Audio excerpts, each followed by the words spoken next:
겠습니다. 안녕하세요. 네, 서청주교회 이양재 형제입니다.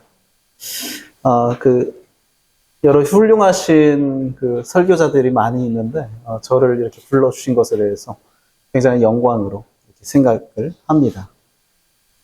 제 소개를 잠깐 드리면, 저는 원래 아버지가 불교 배경의 분이셨습니다. 그래서 어렸을 때 저희 집에 이렇게 작은 불상이 있었던 것이 기억이 나는데, 외할머니가 일반 교회 권사셨습니다. 그리고, 저희 외삼촌, 서청주교회 이관노 형제님인데, 그분이 저희 외삼촌이신데, 그분이 이제 교회 집사셨고, 근데 어느 날 이제 그 외삼촌께서 교회를 안 나오시고 이상한 다른 데를 가는 것 같아요. 알고 보니까 이제 극동방송의 설교를 듣고 다른 교회 가서 침례를 받으시고, 이제 그때 당시는 서청주교회가 아니었고 청주교회 전신교회가 세워졌는데, 거기로 이제 가서 저희 외할머니가 이제 이단에 빠진 줄 알고 끌고 오려고 따라갔습니다. 그때 이제 외할머니가 간증을 하시는데, 가보니까 10명 정도 되는 분들이 개떡 하나 놓고 둘러싸여 있는데, 저게 뭐 하는 건가? 저거 천상 귀신 위하는 거 같은데, 얘 확실하게 이단에 빠졌구나 하고 끌고 나오려고 그러는데, 그 예배 드리는 장면이 너무 감동을 받으신 거예요, 외할머니가. 그리고서 이제 개떡을 떼먹는데 자기는 안 주더래요. 네. 그래서 이제 참석하고 왔는데, 기존에 다니던 교회 목사님한테 내가 이 교회를 1년 동안 한번 다녀보겠다. 다녀보고 확실한 이단이면 얘를 끌고 나오겠다. 했는데 그 1년 동안 외할머니가 복음을 들으시고 구원을 받으셨습니다. 그리고 이제 저희 어머니까지 복음을 전했고, 덩달아서 저도 이제 복음을 듣게 되었는데, 저는 원래 이제 그 동네 여사친입니다. 여사친을 따라 그 위에 있던 그 장로교회를 다녔어요. 그 간식도 풍부하게 주고, 그 목사님, 사모님이 저를 굉장히 예뻐했어요.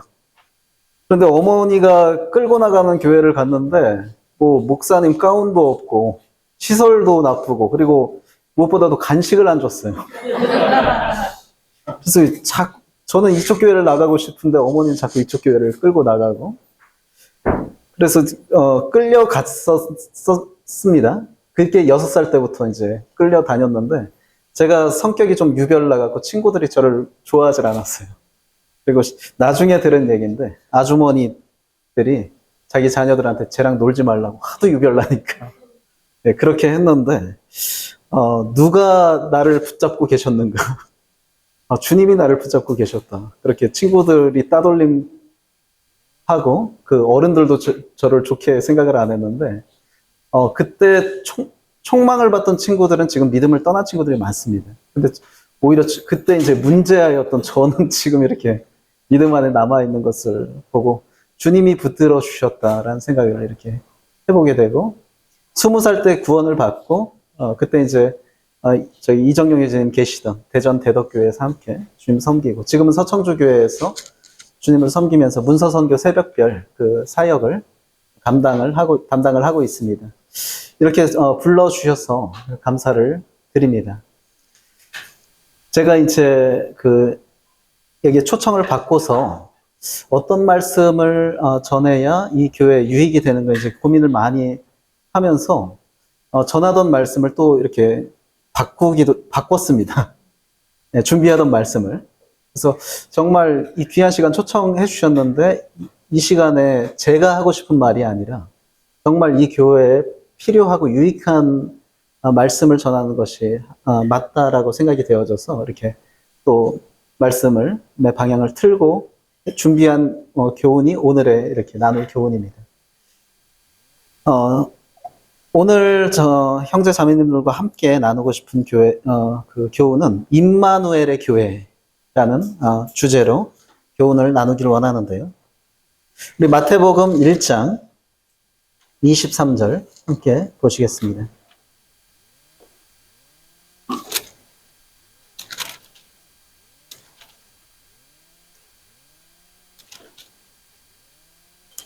마태복음 1장 23절. 자, 함께 읽겠습니다. 자, 시작.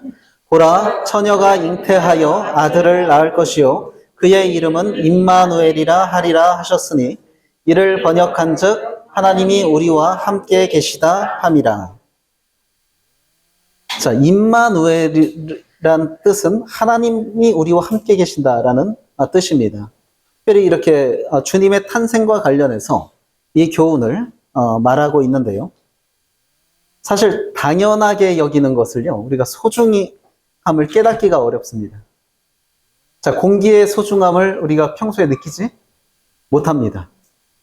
너무나 필요한 것인데 이것이 우리에게 제공되는 것이 너무나 당연하다고 생각이 되기 때문에 그 공기의 소중함을 잘 깨닫지 못해요. 그런데 하나님이 우리와 함께 하신다. 이게 생각하면 생각할수록 작게 여길 일이 아니거든요. 작게 여길 일이 아닌데 이게 너무나 당연시돼서 그 소중함을 우리가 느끼지 못합니다. 신앙과 관련하여 하나님이 우리와 함께 하신다는 것에 대해서 우리가 정말 감동하고 있는가?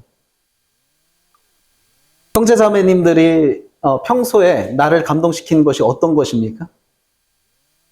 여러 가지가 있을 수 있죠. 여러 가지가 있을 수 있는데 하나님이 우리와 함께 하신다. 이것 생각하면 정말 감동이 되는가? 너무나 당연하다 보니까 이제는 관념적이 되고 상투적이 됩니다. 거기에 대해서 사실 감동지수가 크게 올라가질 않아요. 어떤 누군가가 참 고초를 겪다가 극적으로 회복된 간증을 들을 땐 감동지수가 막 올라가는데 하나님이 우리와 함께 하신다라는 이 사실에 대해서 우리가 감동지수가 별로 없습니다. 저만 그런지 모르겠습니다만. 그런데 이것은 사실 그렇게 가볍게 생각할 일이 아니다라는 것이죠. 저는 강릉 영동교회가 진정한 참다운 임마누엘의 교회가 될 것이라고 확신합니다. 자, 우리에게 가장 크고 중요한 약속이 무엇인가? 저는 모세의 소명을 잠깐 떠올리기를 원합니다. 하나님께서 이제 80이 다 된 모세에게 소명을 주십니다. 소명을 주시면서 그에게 하시는 말씀이 내가 정녕 너와 함께 있으리라 그렇게 합니다. 그런데 모세가 5번을 거부하죠. 보낼 만한 사람을 보내십시오. 하니까 하나님께서 내가 정녕 너와 함께 하겠다 그랬어요. 또 거부합니다. 그랬더니 내 이름, 스스로 있는 자라는 이름을 말해라 백성들에게. 그러니까 또 거부합니다. 그러면은 지팡이 갖고 표적을 보여라. 그랬더니 또 거부해요, 모세가. 그러니까 마지막에 하나님께서 야단치시면서 네 형 아론까지 붙여줄게. 가라. 하니까 모세가 순종을 하죠. 근데 모세에게 하신 4가지 약속 중에 가장 큰 약속이 뭘까요? 지팡이 갖고 표적 보여라? 내 이름을 알려줘라? 그 아론을 붙여주겠다? 이거보다 가장 큰 약속이 뭡니까? 내가 너와 정녕 너와 함께 하리라. 이 약속이 가장 큰 거거든요.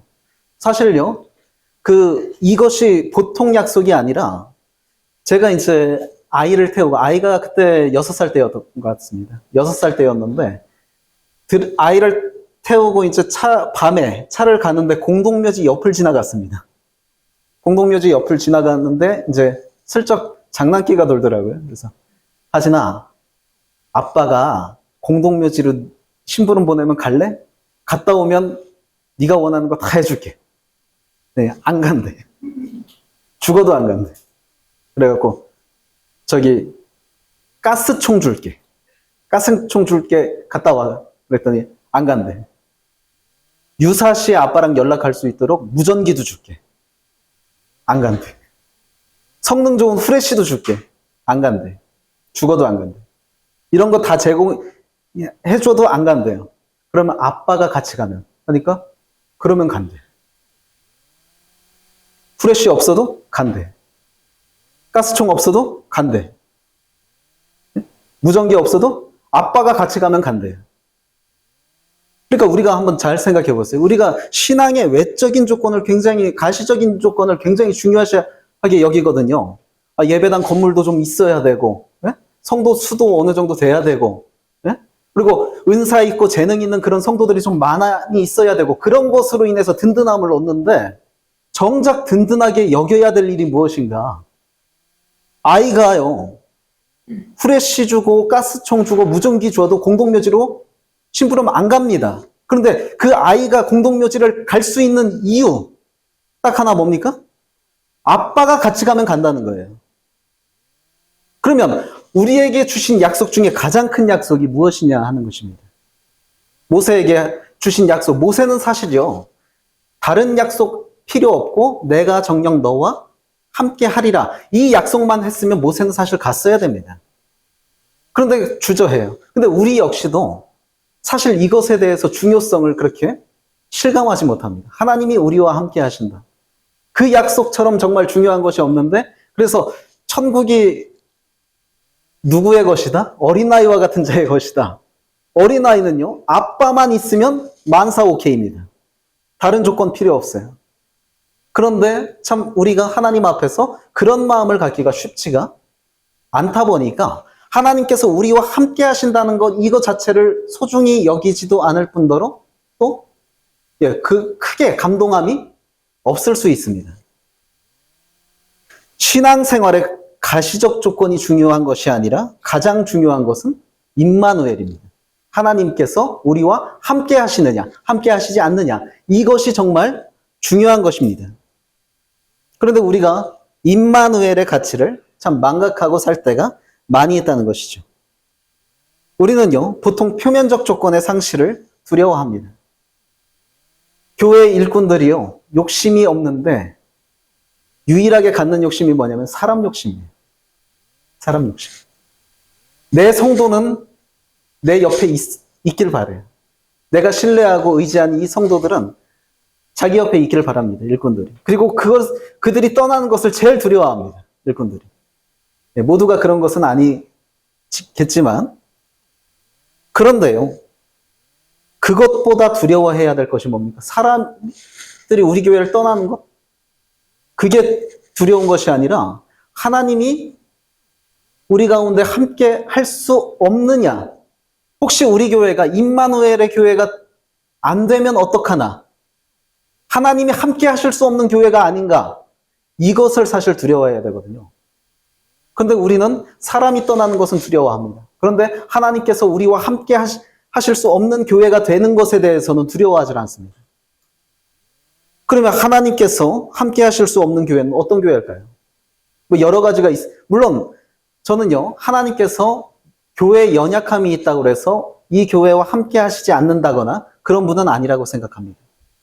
그런데 우리가 두려워해야 되는 부분이 마땅히 있습니다. 이 교회가 임마누엘의 교회가 안 될 수도 있다라는 부분에 어떤 부분에 두려워해야 되느냐?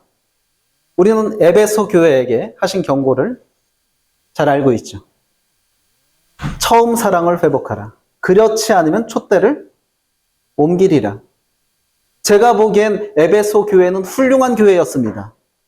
거짓 선지자들을 용납하지 않았고 자칭 사도라되 아닌 자들을 드러내서 쫓아냈었던 진리에 투철한 교회였습니다.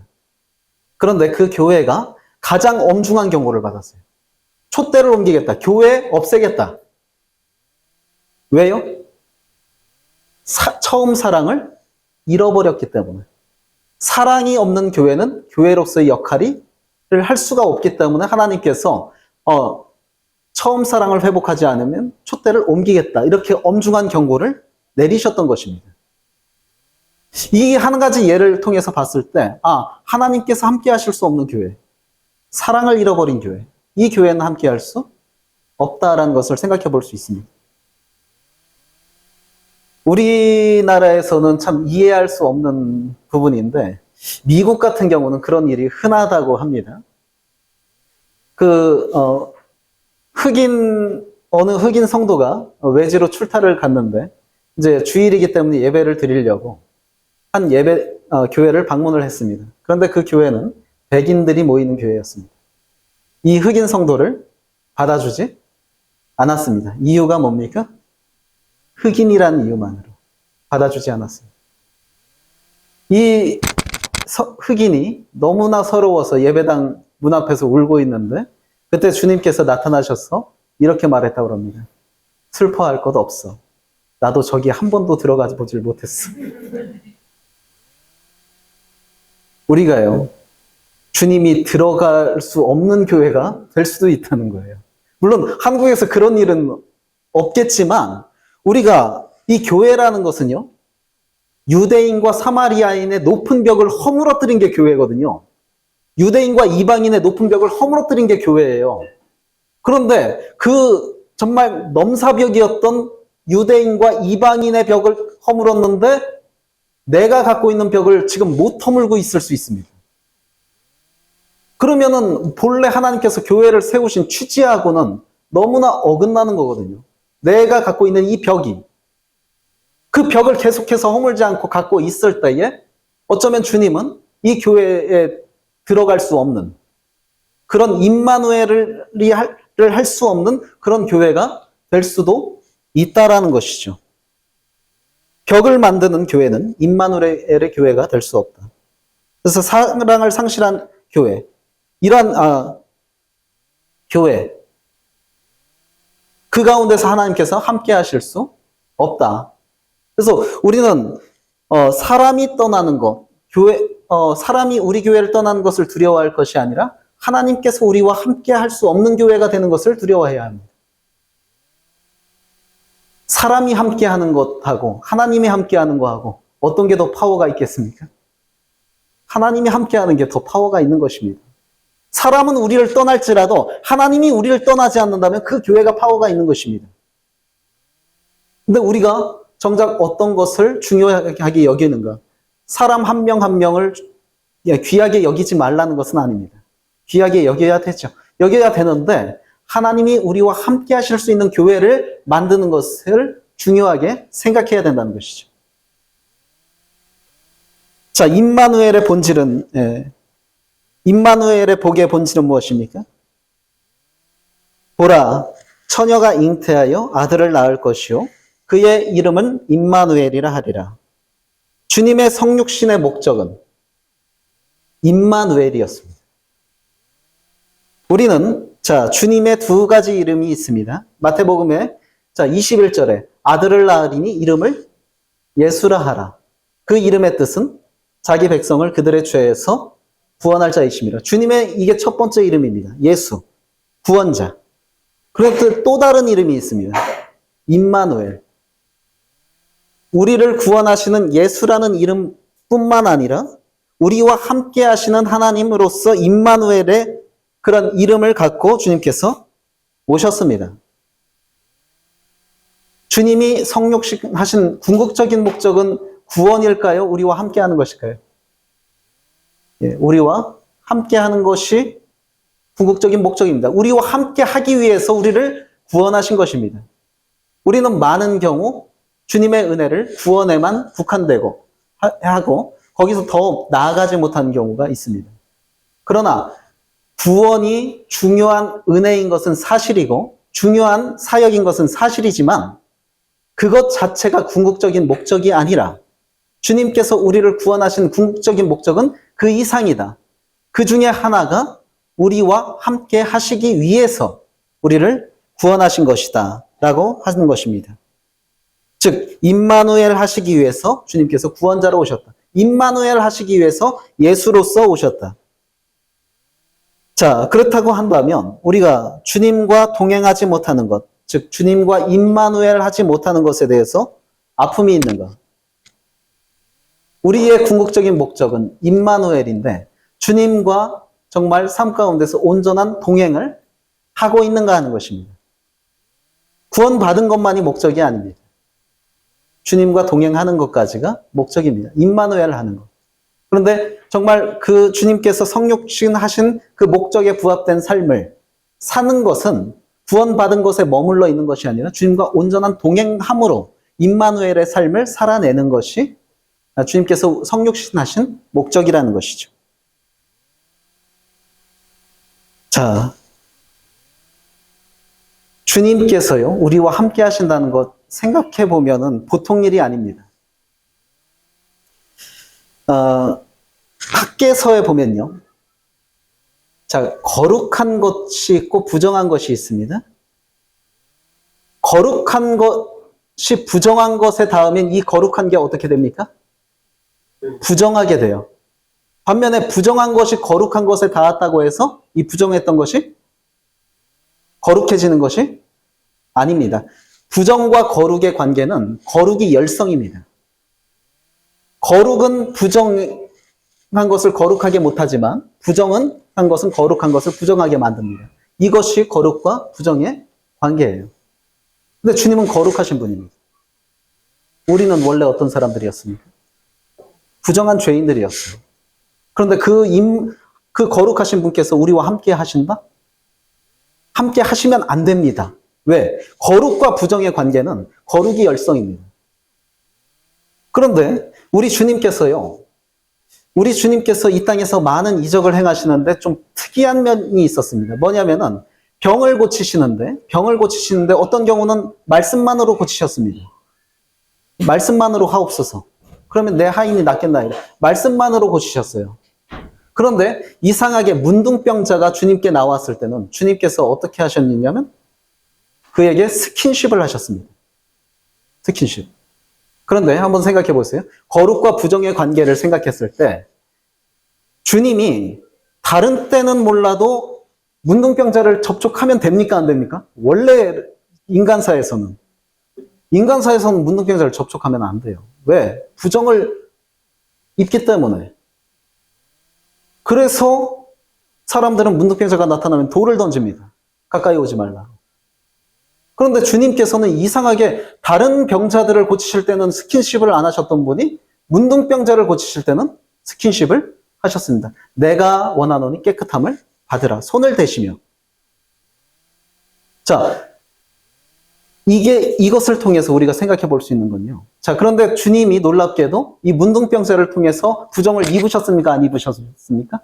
안 입으셨고, 오히려 주님의 거룩이 문둥병자에게 전이가 됐죠. 거룩의 본체이신 그분은 우리의 부정을 통해서 그분의 거룩을 훼손당하지 않는 분이신데, 그런데 놀라운 것은 그분이 그 부정한 자에게 의도적으로 스킨십을 했다. 즉, 임마누엘은 주님께서 간절히 원하시는 것입니다. 죄인된 우리와 함께하길 주님께서 간절히 원하시고 또 그렇게 하셨습니다. 만일 이 문둥병자에게 이렇게 주님이 반응했다고 보십시오. 야, 가까이 오지 마. 가까이 오지 마. 네? 고쳐줄 테니까 가까이 오지 마. 난 말씀만으로도 고칠 수 있어. 가까이 오지 마. 거기 있어. 이렇게 했다고 한다면 그 문둥병자가 어땠을까요? 마음이. 예, 육체의 병은 치료받았을지 모르지만 마음의 병이 생겼을 겁니다. 그 상처가 가시지 않았을 거예요. 근데 주님은요, 육체의 병만 치료하신 것이 아니라 정서적인 치료까지도 하실 것입니다. 아무도 나에게 접촉을 하려고 하지 않는데, 나만 나타나면 사람들이 돌을 던지는데, 저 거룩하신 분께서 나에게 스킨십을 하셨다. 이게 보통 일이 아니거든요. 문둥병자의 관점에서. 그러니까 이 문둥병자가 육체의 병만 치료받은 것이 아니라 마음까지도 완전한 치료를 받은 거지. 우리 주님께서 임마누엘의 하나님으로서 우리에게 그렇게 다가오십니다. 우리에게 여러 가지 문제를 해결해 주실 뿐만 아니라 우리의 마음까지도 위로하시고, 예, 격려하시고 치료해 주시는 분이라는 거죠. 우리와 함께 하시는 분이 어떤 분이십니까? 우리와 함께 하시는 그 임마누엘의 주님, 그분은 만유의 주제이십니다. 만유의 주제. 자, 미국 대통령만 와도 이 나라가 어떻습니까? 들썩들썩하죠? 삼엄한 경계를 하면서 모든 국력이 거기에 총동원됩니다. 이 대통령 하나를 영접하기 위해서. 그런데 우리 주님은 그런 정도가 아니라 만유의 주제이십니다. 우리와 함께 하시는 분이 만유의 주제다. 이 부분을 한번 생각해 보십시오. 만약에 미국 대통령이 여러분들에게 말 한마디 걸어줬다고 한번 생각해 보세요. 그것 자체로 엄청난 영광이지 않습니까? 엄청난 자부심이지 않습니까? 뭘 해결해 준 게 아니라 말 한 번 걸어줬어도. 그런데 만유의 주제 대신 주님께서 우리와 함께 하신다. 이게 보통 일이 아니라는 것입니다. 가장 힘든 고통이 뭐였습니까? 우리 자매님들은 출산하는 고통이 가장 큰 고통이셨죠? 근데 정말 인간사에서 가장 큰 고통이 뭘까 제가 생각해 보면요. 육체적으로는 말기암 환자의 고통, 또 출산하는 고통, 요로결석 고통. 제가 요로결석은 겪어봤어요.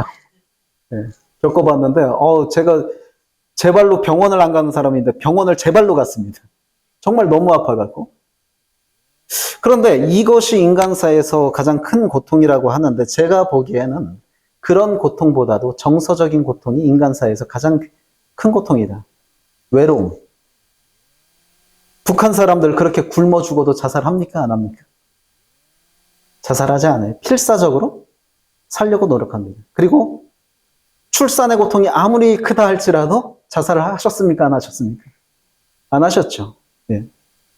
그런데 이 남한 사람들, 비교적 풍요로운 삶을 살고 있는 이 남한 사람들이 OECD 국가 중 자살률이 1위입니다. 왜 자살하는 거냐면 사실 사람이 배고파서 자살은 안 해요. 근데 외로워서는 자살을 합니다.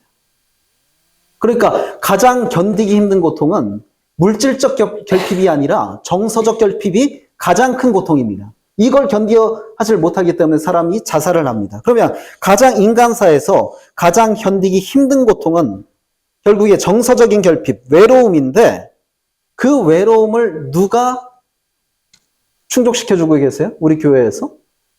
임마누엘의 주님, 하나님으로 오신 우리 주님께서 너희와 함께 하겠다. 그렇게 말씀하고 계신 것입니다. 그러니까 우리는 결코 정서적인 결핍을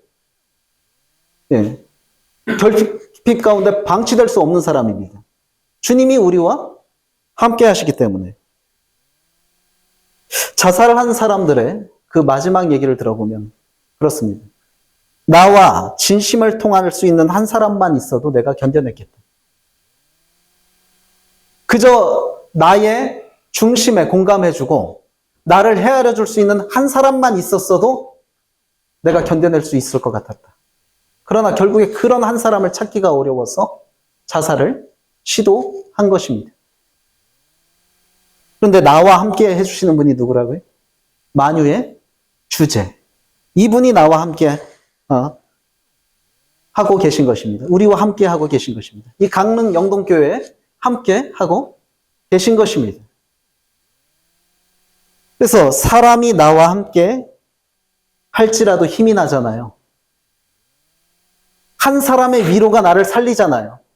그 자살하는 사람의 경우를 봤을 때 한 사람의 위로가 나를 살릴진데 만유의 주제에 주신 하나님이 나와 함께 하신다는 이 약속이 얼마나 큰 약속입니까? 얼마나 큰 위로와 감사의 제목이 될 수 있습니까? 저는 지금까지 힘들 때마다 잡고 있는 신앙의 두 기둥이 있어요. 그것은 뭐냐면 첫 번째로 하나님께서 전능하시다는 것과 그리고 두 번째로 하나님께서 나를 사랑하신다는 이 두 기둥을 잡고 있습니다. 뭐냐면은 이 세상에서 저를 제일 사랑하는 사람이 저는 두 명이라고 생각합니다. 첫 번째로는 저희 어머니고 두 번째로는 제 아내라고 생각하는데 근데 저희 어머니는요 저를 세상에서 제일 사랑합니다. 그런데 그러니까 어머니는 저를 위해서라면 모든 것을 아끼지 않으실 거예요.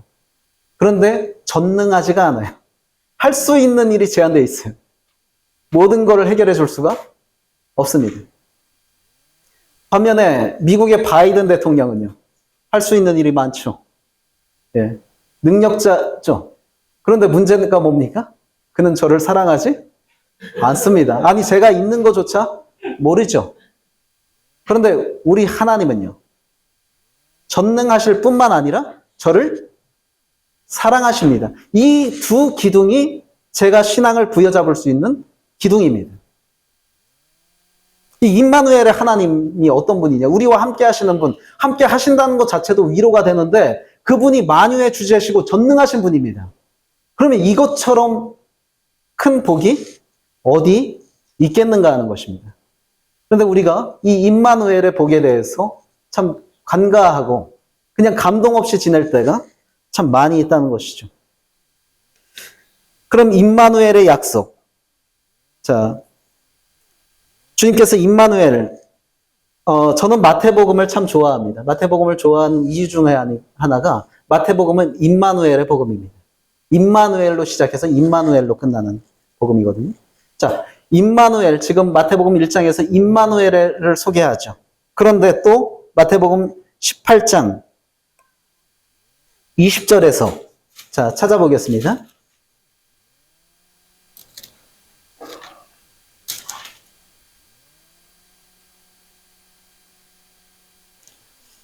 마태복음 18장 20절.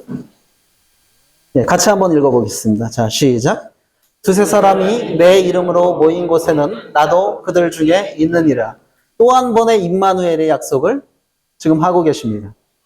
자, 주님께서 함께 하시는데 함께 하시는 조건이 뭡니까? 예. 그렇죠. 주님의 이름으로 모인 곳에는 두세 사람이 모였다 할지라도 그곳에 함께 하겠다. 이렇게 약속을 하고 계십니다. 유명한 사람들 초청하는데 두세 사람 모였는데 초청하면 그 사람 갈까요? 예, 욕먹을 겁니다. 나를 뭘로 보고 네? 두세 사람 모인 곳에 나를 초청하느냐. 유명한 사람들은요, 사람이 적게 모인 곳엔 가지 않아요. 그런데 놀랍게도 감사하게도 우리 주님은 어떤 분이십니까? 그분의 이름만으로 모였다고 한다면 두 사람이 모였어도 그 자리에 가겠다. 그 자리에 함께 하겠다 하시는 분입니다. 대통령 모시는데 사람이 없어요. 그런 자리 대통령 오라고 할 수 있습니까? 없잖아요. 그런데 주님은 두 사람만 내 이름으로 모였다고 한다면 그 자리에 내가 가겠다. 함께 하겠다. 이렇게 말씀하고 계십니다. 제가 좀 소개를 해드리겠습니다. 오늘 저와 함께 오신 분이 계신데 제가 소개를 못 드렸네요. 박수 한번 쳐드릴까요? 누군지 아십니까? 예, 주님입니다. 예, 주님입니다. 오늘 계속 저희와 함께 하기로 약속하셨습니다. 예. 그래서 구약의 하나님의 임재는 제한적이었습니다. 구약의 하나님은요, 아무 곳에나 임재하지 않았어요. 그래서 이스라엘 백성들은 1년에 3번씩 성전에 갔어야 했습니다. 그 먼 여정을, 성전을 1년에 3번씩 갔어야 됐어요. 하나님의 임재 가운데 들어가기 위해서. 그런데 오늘날 주님은요, 진실되게 주님의 이름을 경외하는 두세 사람이 모인 곳에는 어디든지 함께 하시겠다고 약속하고 계십니다. 하나님께는요, 다다익선의 의미가 없습니다. 하나님은요, 무조건 소수라고 또 하나님께서 좋아하신 것은 아니지만 수가 많고 적고를 중요하게 여기는 분이 아닙니다. 우리는 기드온의 300용사를 알고 있습니다. 원래 모병했을 때는 몇 명이 모였느냐? 32,000명이 모였어요. 32,000명이 모였는데 하나님께서 그 가운데서 사용하실 사람은 300명이었습니다. 그러면 31,700명. 이 사람들 굳이 돌려보내야 됩니까? 여러분들이 사령관이라면 어떻게 하시겠어요? 300명이 소수 정예예요. 그래도 나머지 31,700명 없는 것보다 낫다고 생각하지 않습니까? 그런데 하나님께는 그게 아니에요. 그 사람들은 없어야 됩니다. 그 사람들은 없어야 돼요. 있으면 그래도 없는 것보다 낫다. 그것이 아닙니다. 이 사람들은 없어야 돼요. 그러니까 하나님은요, 하나님의 인구계수법은 다릅니다. 제가 속해 있는 교회는 재적 성도가 200명이 넘는데 제가 그 성도들한테 자주 하는 말이 뭐예요? 하나님의 관점으로는 우리가 그 인원이 아닐 수 있다. 하나님의 인원으로, 관점으로. 어쩌면 하나님의 관점으로는 우리보다 더 조그만 교회가 우리보다 더 성도가 많게 보이실 수 있다라고 종종 얘기합니다. 하나님의 인구 계수법은요, 사람과 다릅니다. 하나님이 인구를 계수할 때 어떤 사람만 계수하십니까? 전쟁에 나갈 만한 자, 싸움에 나갈 만한 자만 인구에 포함시킵니다. 그러니까 하나님은, 그 말은 뭐냐면 하나님은 하나님을 위해서 싸울 수 없는 자는 사람 취급을 하지 않으신 것입니다. 그런데 오늘날에도요, 교회가 많다고 해서 그러면 그 사람들이 다 하나님을 위해서 전쟁을 수행할 수 있는 사람, 하나님을 위해서 싸움에 나갈 만한 자인가? 거기에 대해서는 퀘스천 마크입니다.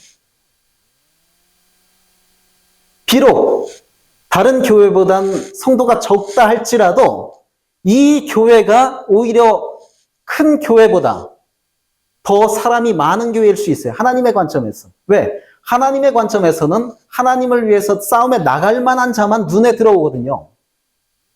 성도가 아무리 제적 성도가 많다 할지라도 그런 사람이 적다고 한다면 그 교회는 큰 교회가 아닙니다. 진정으로 하나님의 관점으로 우리는 교회를 바라봐야 됩니다. 그래서 하나님께서는 다다익선이 의미가 없습니다. 비록 두세 사람이 모였다 할지라도 진실되게 그리스도의 이름을 경외하는 그 자리라고 한다면 주님은 그 자리를 귀하게 여기십니다. 그 자리에 함께 하십니다. 마지막으로 우리 또 하나의 임마누엘의 구절을 살펴보도록 하겠습니다. 마태복음 28장입니다.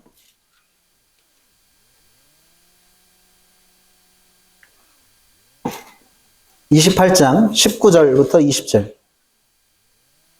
예, 같이 한번 읽어보겠습니다. 마태복음 28장 19절로 20절.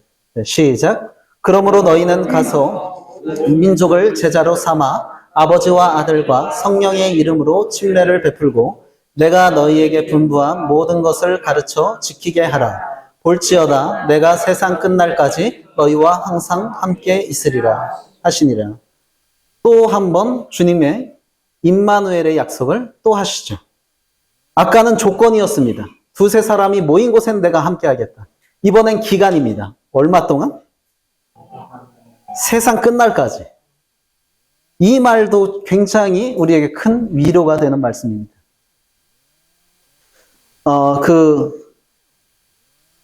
우리 브레드린에 속해 있는 분들 중에 걸출한 분들이 많았죠. 걸출한 분들이 많았는데 그분들이 저희와 세상 끝날까지 함께 했습니까? 예, 존 넬슨 다비도 죽었고, 조지 뮬러, 죽었다는 말보다는 존 넬슨 다비도 소천했고, 예? 조지 뮬러도 소천했고, 예? 누구죠?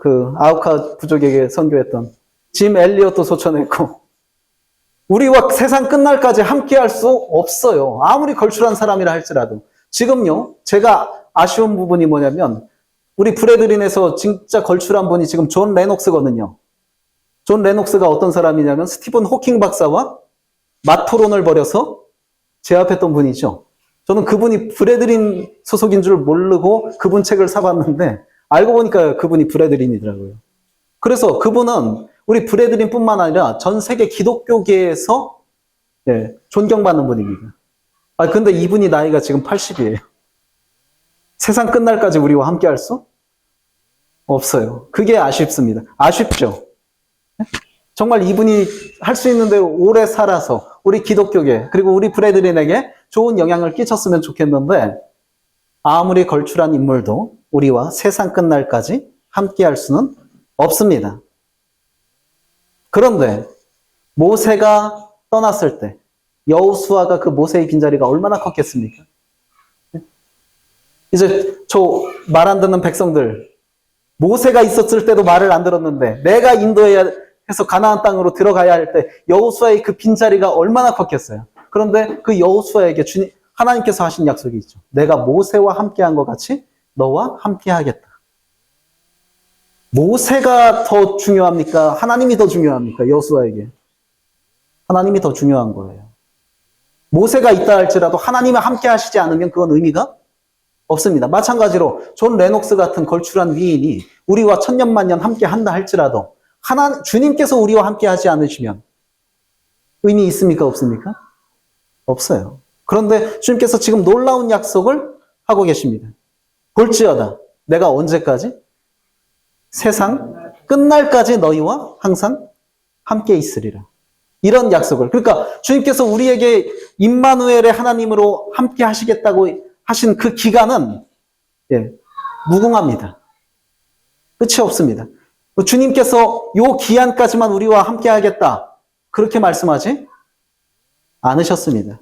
두세 사람이 내 이름으로 모인 곳에 나도 그들 중에 반드시 있겠고, 그리고 세상 끝날까지 함께 하시겠다. 이런 약속을 우리에게 주셨다는 것입니다. 그래서 이 강릉 영동교회가 진정한 임마누엘의 교회로서 앞으로 계속해서 부흥되기를 확신하고, 또 주님께서 함께 하시게 될 때에 이 강릉 영동교회가 참 모든 교회의 귀감이 되고 계속해서 부흥되리라 믿습니다. 잠시 기도하시겠습니다. 아버지 하나님 감사합니다. 참 이 강릉 지역에 또 그리스도의 몸된 강릉 영동교회를 세우시고 이 부족한 사람을 통해서 말씀을 교훈케 하심을 감사를 드립니다. 주님께서 주신 약속으로 인해서 감사를 드립니다. 임마누엘의 하나님으로서 이 땅에 오셨고 또 두세 사람이 내 이름으로 모인 곳에 함께 해주신 것으로 인해서 감사를 드리며, 참 잠깐 동안만 함께 하시는 것이 아니라 세상 끝날까지 함께 하시겠다고 하신 그 주님의 약속으로 인해서 감사를 드립니다. 저희와 함께 하시는 그 주님의 소중함을 늘 잊지 않고 감사하며 또 생활하기를 원하며, 이 강릉 영동교회가 진정한 임마누엘의 교회로서 부흥되기를 원합니다. 감사드리며 주 예수님 이름으로 기도했습니다. 아멘. 네, 감사합니다.